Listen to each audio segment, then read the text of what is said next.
Dengan bawah. Sekejap. Tu nanti ringan. إلى حضرة النبي مصطفى رسول الله صلى الله عليه وسلم آله الكرام لهم الفاتحة. أعوذ بالله من الشيطان الرجيم. بسم الله. صراط الذين أنعمت عليهم. Habib Bulut ni.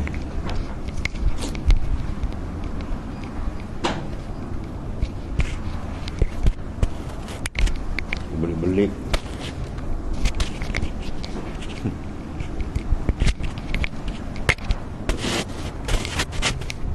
Tak betul. Ini lah.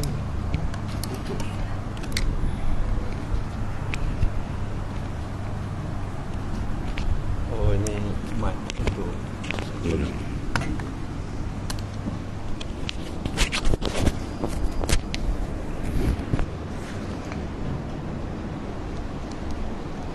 لا النبي مصطفى رسول الله صلى الله عليه وسلم الفاتحة. بسم الله الرحمن الرحيم. الحمد لله رب العالمين الرحمن الرحيم مالك يوم الدين إياك نعبد وإياك نستعين اهدنا الصراط المستقيم صراط الذين أنعمت عليهم غير المغضوب عليهم ولا الضالين ولا حول ولا قوة إلا بالله حسبنا الله ونعم الوكيل على الله.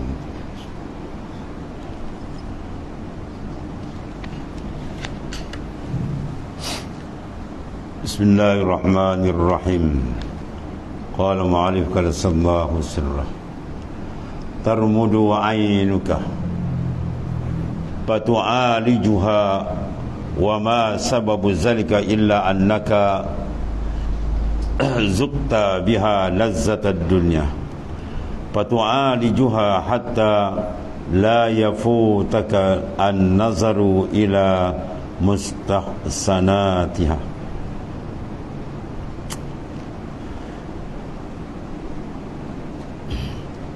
Ketika mata engkau sakit, tarmudu, mana mata sakit, pasti engkau akan mengobatinya.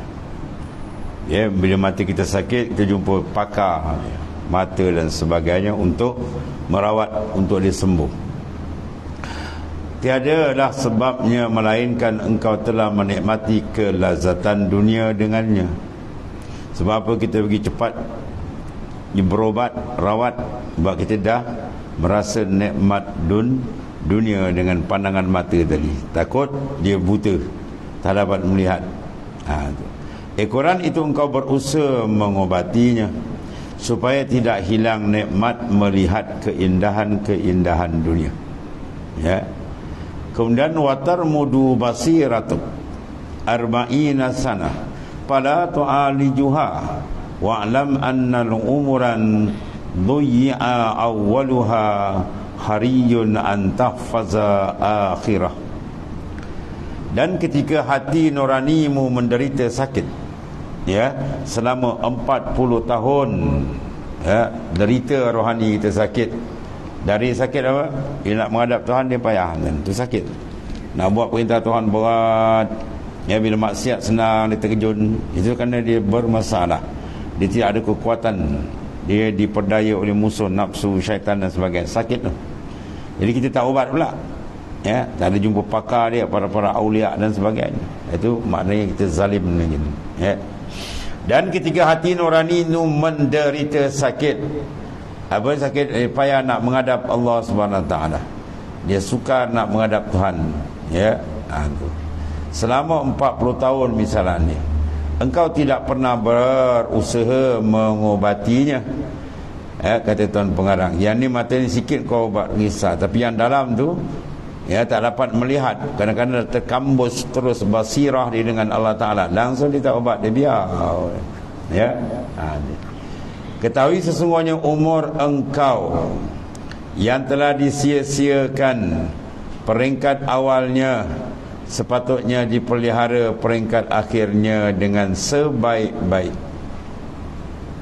Kita cek balik umur kita di peringkat 40 ke bawah tu, macam-macam dah perangai itu buat, macam-macam kelalaian yang telah kita harungi. Ya, maka sakit baki sikit ni, jagalah betul-betul. Ya, sebab dalam hadis diberi satu istimewa, dia panggil, ya, al-ibrah bil khawatim. Kiraan manusia tu dikira di hujung umur mereka. Jadi jahat macam mana daripada awal tu, kalau hujung dia prepare baik, insya-Allah dia selamat. Ada sakit baki hujung ni, jaga betul-betul. Ya, jaga betul-betul, kawal baik-baik supaya dia tetap istiqamah di atas jalan Allah Subhanahu wa taala, dan supaya dia dapat kemanisan dengan Tuhannya. Jaga dia, atau kita jaga jangan dia jadi rosak. Ya, mata dalam kita kena jaga sebagaimana mata luar dijaga, mata dalam lebih lagi.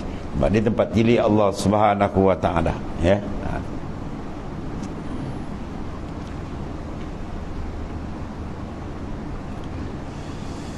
Allah. Itu kalau mata, yang lain sama juga tuan ni. Kalbi, jasad kita jaga dengan baik. Sedangkan tu tempat tilik makhluk je. Sedangkan kalbi tempat tilik Tuhan. Ya, kalau tak dijaga, dibiarkan, itu satu ketidakadilan gitu maknanya, yang membawa kepada makna zalim pada diri sendiri. Jadi maksudnya kita kena pantau, dan kita kena berobat lebih dari yang batin daripada yang zahir. Sebab batin tempat tilik Allah Ta'ala tu. Ya, likulli da'in dawa patadawaw. Setiap penyakit ada obat. Ya, maka naklah kau berobat. Iza lam taqwa ala qiyamil lail wa siyamil nahar fa'lam annaka maqbulun qad qabbalatka hatiatuk. Bila kamu tak mampu nak bangun malam, tahajud yang bangun berat, dan siang pula puasa pula, payana nak puasa sunnah kami. Saya kena akal dengan nafsu dan syaitan ni, dan akhir sampai Ramadan balik ya, maka apa maksud tu? Apa arti itu? Fa'lam annaka maqbulun, sedarlah sebenarnya kamu telah ditambat. Qad qabbalatka hatiatuk, yang menambat kamu ialah khati'ah. Apa khati'ah? Mungkar, maksiat, menyebabkan kita tak boleh nak berjalan rohani kita kepada Allah Subhanahu wa taala. Ya, sebab kita bila rasa nak buat ibadat rasa berat, bukan tak buat tapi berat, tak ada semangat, tak ada nasyat, ya, berat, tak ada manis. Meraunglah kita, menangis dengan Tuhan balik, minta ampun balik. Ya, itu sebenarnya apa? Sikalaz zunub, beratnya dosa, banyaknya dosa yang menimbun diri kita, menyebabkan kita dah jadi tak berjalan, nak mampu, dah berat, kena tekan. Kalau wali-wali Allah yang hebat-hebat pun mengaku dosa dia lebih banyak daripada pasir yang melata, ya, apatah lagi kita. Kalau dia mengaku, dia berasa kita ni, saya ni ada dosa ke? Oh, itu paling sesat orang. Orang yang tak rasa dia berdosa tu orang paling sesat lagi. Tak berdosa Nabi dan Rasul ni, lain semua pekeladak gitu ni. Kita mengaku je lah, kan? Tu. Kalau wali-wali mengaku dosa dia macam tu banyak, kita siapa tuan ni? Habis. Kam ra'atin kana laha asyaratul auladin mata minhum tis'atun wa baqiya laha wahid. Alaysat tu taruddu wahdaha 'alal wahid wa anta dhayya'ta aksara umurika fahfaz baqiyatahu wahya ya subabatun yasirah. Seperti seorang perempuan yang mempunyai 10 orang anak. Ramai dia punya anak 10 orang ni. Tiba-tiba 9 orang daripadanya telah meninggal. Seorang meninggal, dah tinggal seorang, 9 orang mati. Yang tinggal hanya seorang saja anak dia.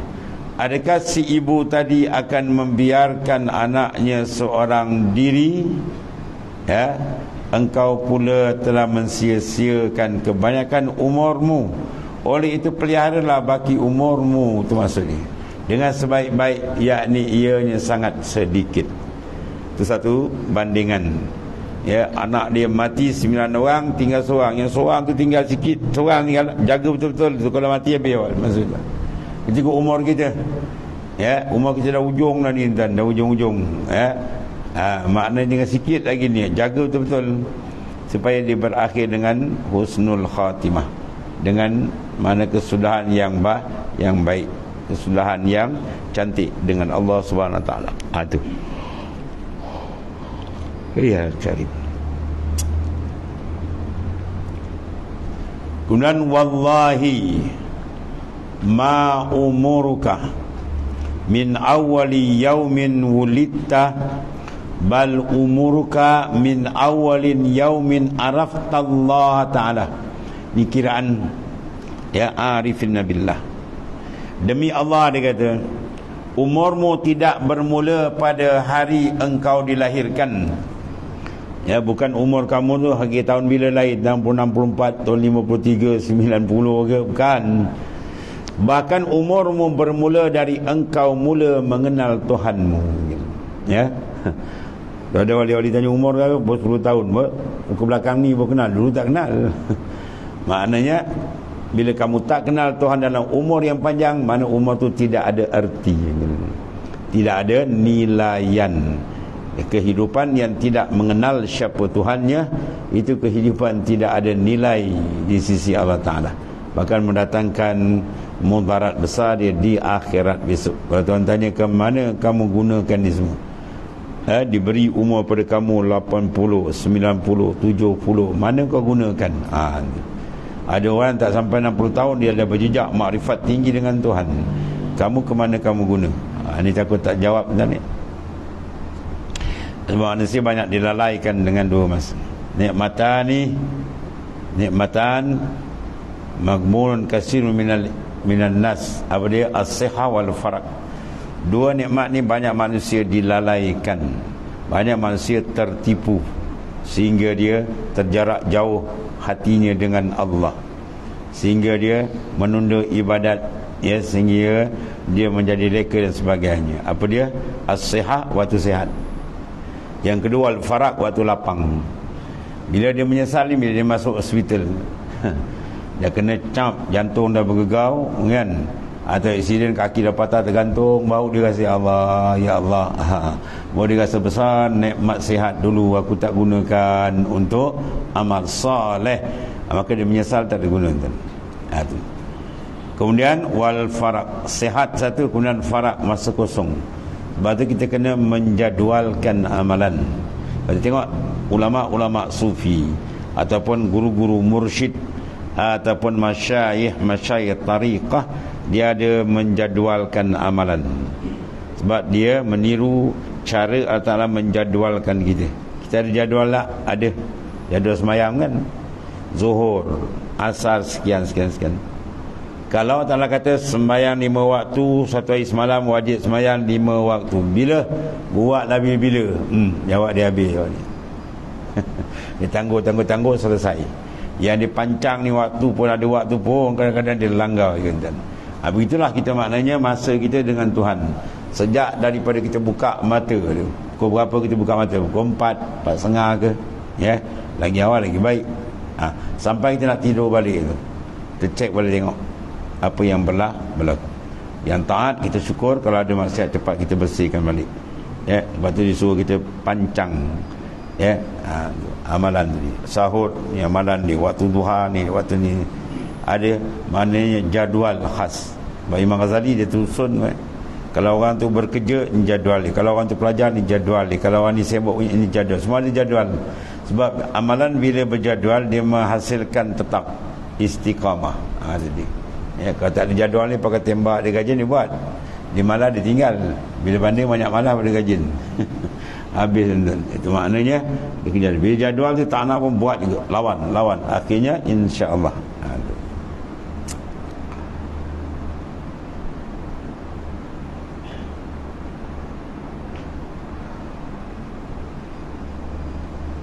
Kemudian syattana baina ahli sa'adah wa ahli syaqawah. Syattana sangat jauh. Syattani isim fi'il apa panggil? Isim fi'il madhi dengan makna ba'uda. Syattana mana ba'uda, jauh gitu. Perbezaan antara ahli sa'adah, ahli kebahagiaan, dan ahli syaqawah, yang mana ahli syaqawah. Syaqawah mana apa? Ahli kecelakaan. Dia kata jauh beza. Mana beza dia? Ahli sa'adah apabila melihat seorang melakukan maksiat, ya, fa'alu sa'adah iza ra'au insanan ala maksiatin angkaru alaihi fi zahir wa da'au lahu fil batin wa ahlu syaqawah yunkiruna alaihi ya tashaffiyan fihi wa rubbama salamu irdahu. Jadi orang yang baik ahli sa'adah ni, dia punya akhlak dia, apabila melihat seorang melakukan maksiat, mereka akan menegurnya secara zahir dan mendoakannya secara sembunyi. Ada dia berdoa bizahril ghaib, itu adalah mustajab dalam hadisnya. Jadi maknanya kita tackle dia malam bangun munajat dengan Tuhan, ya Allah kau berilah petunjuk si fulan dan si fulan, insya-Allah cara macam tu. Itu ahli sa'adah punya perjalanan. Mereka kasih kepada hamba Allah Ta'ala, ya, supaya hamba itu kembali balik merapatkan diri dia yang jauh dengan Tuhan. Adapun ahlus syaqawah, orang yang kecelakaan pula, menegurnya untuk melepaskan kebencian. Ditegur kawan tu bukan kerana Allah, tapi kerana nafsu benci dia tadi tu. Dan mungkin juga mereka menjatuhkan maruahnya, ya. Dia apa nama tu, dia tegur tu sampai ramai pula tu, biar jadi orang tu jadi down terus. Itu tak betul. Cara kita maknanya nak menyelamatkan. Jadi tegur, kena tegur, cara dia berhalus. Kemudian jangan tegur di halayak ramai, menjatuhkan aib. Lama masalah terlepas, aib timbul, bergaduh lagi kencang pula nanti. Masalah terlepas ditambah masalah lain ni. Itu cara maknanya ahlillah dalam berdepan dengan suasana sedemikian. Kemudian pal mu'min man kana nasihan li akhihi fi khalwati satiran lahu fi jalwa, wa ahlu syaqawah bil aks iza ra'au insanan ala maksiatin aghlaqu alaihi al-bab wa fadahu fiha fa ulaika la tunawwaru basairuhum wa hum indallahi mub'adun. Pal mu'min, maka orang mukmin yang sejati ialah yang menasihati saudaranya ketika berdua-duaan. Mana dia nak beri teguran tu dengan cara selotop lewat, ya. Kalau kita pakai mesej lagi senang kan? Kita hantar mesej, tulis baik-baik, dia baca seorang-seorang, hati dia lain. Dia insan kadang-kadang nak terima, tapi ada biar suasana, dia jadi lain. Kita tegur depan orang, jadi dia rasa malu, kadang dia naik angin. Ya, masalah tak selesai, bergaduh lah nanti. Jadi maknanya kena check tu, tengok cara tu. Yang kita, matlamat kita nak islahkan dia tu, ya. Bukan sekadar nak tegur, nak bagi aib dia tak. Orang mukmin yang sebenar begitu, dia nasih, dia suka memberi nasihat. Apa nasihat? Iradatul khair li ghair. Itu mana nasihat? Kita mendaki kebajikan pada orang lain, itu maknanya. Tapi kalau dia tam dia kawan tu, takut tak jadi, tak sampai matlamat, bergaduh lah. Ketika berdua-duaan, mana dipanggil? Ya, dua orang. Dan menutup keaibannya ketika terang-terang, kalau depan ramai jangan buka, ya. Sebaliknya ahli syaqawah yang tak elok ni, apabila mereka melihat seorang melakukan maksiat, mereka mengunci pintu, ya, supaya apa? Supaya pelakunya tidak dapat lari. Dan kalau dia buat maksiat kan, kalau kita kunci pintu kawan, bila tangkap senang itu.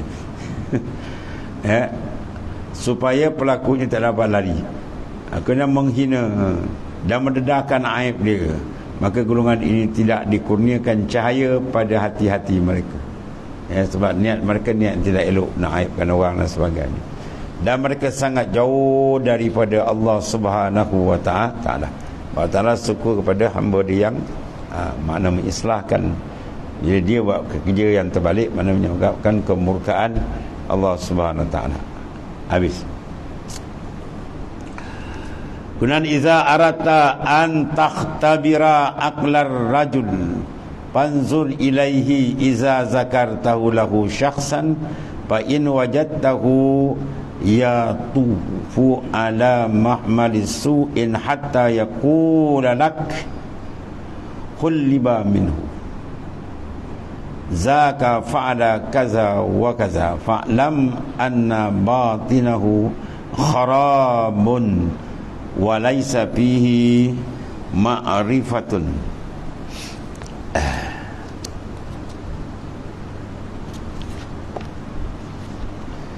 Apabila engkau ingin menguji akal seseorang, dia nak uji, nak tes akal seseorang tadi, ya, cerdik atau sebaliknya, dekat, ya, ataupun cetek atau dalam. Dia tengok sini. Apabila ingin menguji akal seorang, hendaklah engkau perhatikan padanya, ya, panzur ilaihi iza zakarta lahu syakhsan. Engkau, apabila engkau menceritakan padanya tentang seorang, ya, apabila engkau ingin menguji akal seorang, hendaklah engkau perhatikan padanya. Kita lihat keadaan dia. Iza zakarta, apabila engkau menceritakan lahu padanya tentang seseorang, ya, kita cerita kawan tuan-tuan, tengok apa respon dia. Jika engkau dapati dia asyik menceritakan keburukannya, bukan orang yang kita sebut nama tadi, sehingga dia berkata kepadamu, tak usah kita pedulikan dia, dia telah melakukan sekian-sekian, macam-macam dosa dia buat, janganlah besok kita pula dapat nama tak elok, macam-macam. Maka ketahui olehmu bahawasanya batinnya telah rosak. Orang yang sedemikian qalbi dia telah rosak, kharab, laisa fihi ma'rifat, tidak ada dalamnya ma'rifat, ya. Sebaliknya orang mukmin sebenarnya dia ada sifat ihsan, kasih sayang. Dia tengok saudara dia terperangkap dalam maksiat, terperangkap dalam kemurkaan Allah Ta'ala, sama ada meninggalkan taat atau mengerjakan maksiat, maka dia akan tackle dengan cara baik. Dia akan usaha sampai dapat tarik, perlahan-perlahan dia tarik. Itu cara mukmin yang sebenar, ya.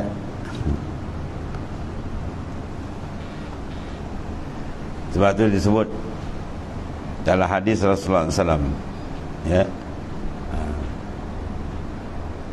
tidak ditarik perasaan kasih sayang, melainkan orang tu syaqiyun, ya, illa min syaqiyyan, melainkan orang tu daripada orang yang sangat celaka, Nabi kata, ya. Itu. Allah Karim.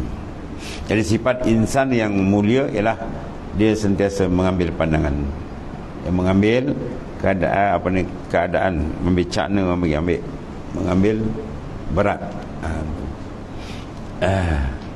Man lam yahtamma bi amril muslimin falaisa minni. Siapa yang tidak ihtimam, pada tidak mengambil berat urusan umatku, Nabi kata itu bukan umat aku. Dia kita kan ambil berat tentang saudara kita. Kalau dia bermasalah, kita bantu dia. Apa masalah dia?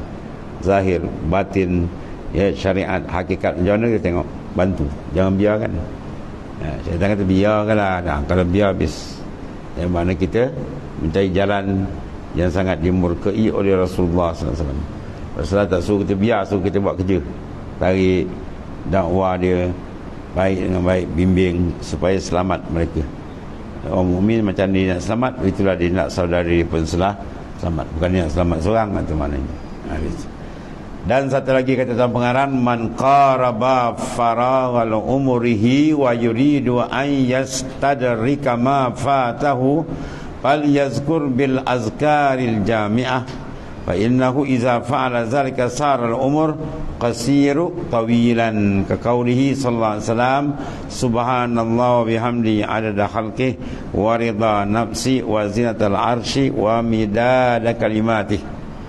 Siapa yang telah hampir kepada penghujung umur, kita ni badan dah bau tanah panggil dekat-dekat semua ni, dan ingin mengganti segala amalan yang telah luput, dia cek balik dulu banyak amalan dia sangkut atau tak dilaksanakan dengan betul, maka hendaklah ia berzikir dengan zikir yang jami'. Jadi Ya, gunakan zikir yang jami', mana dia melipat ganda, sekali sebut dia berganda kan.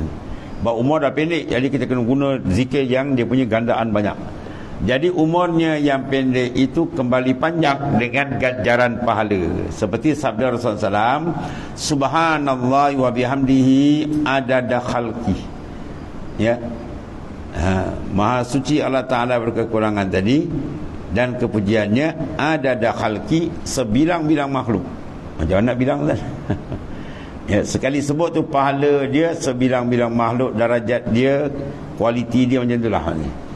Ya, pasir kita tak boleh nak bilang kan.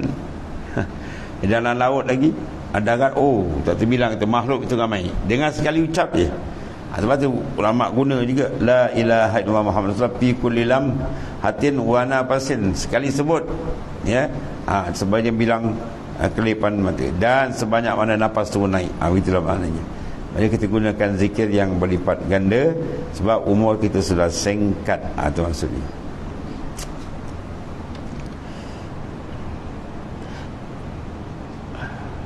Dan jadilah umurmu itu pendek jadi panjang kalau kita gunakan zikir yang sudah. Sebab Rasulullah SAW ketika dia duduk, seorang sahabat Rasulullah keluar, dia berzikir.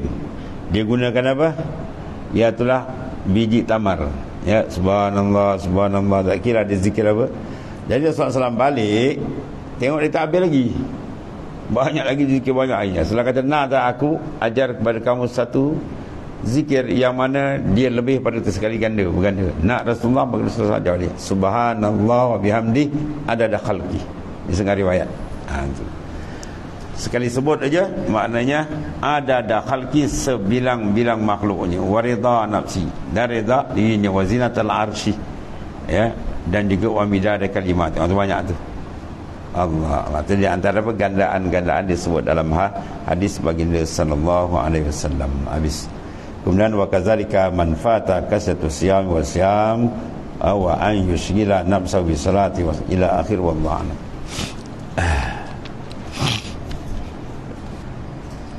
Bismillahirrahmanirrahim. Alhamdulillahirabbil alamin wassalatu wassalamu ala asyrafil anbiya'i. Allahumma ighfir lana ya Allah.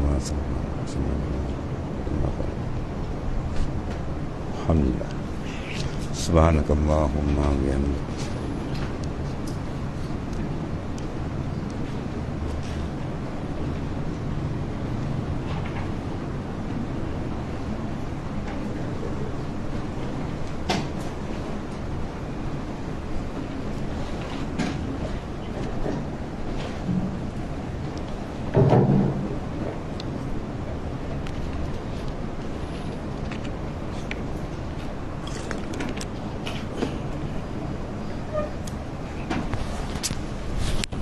Ya.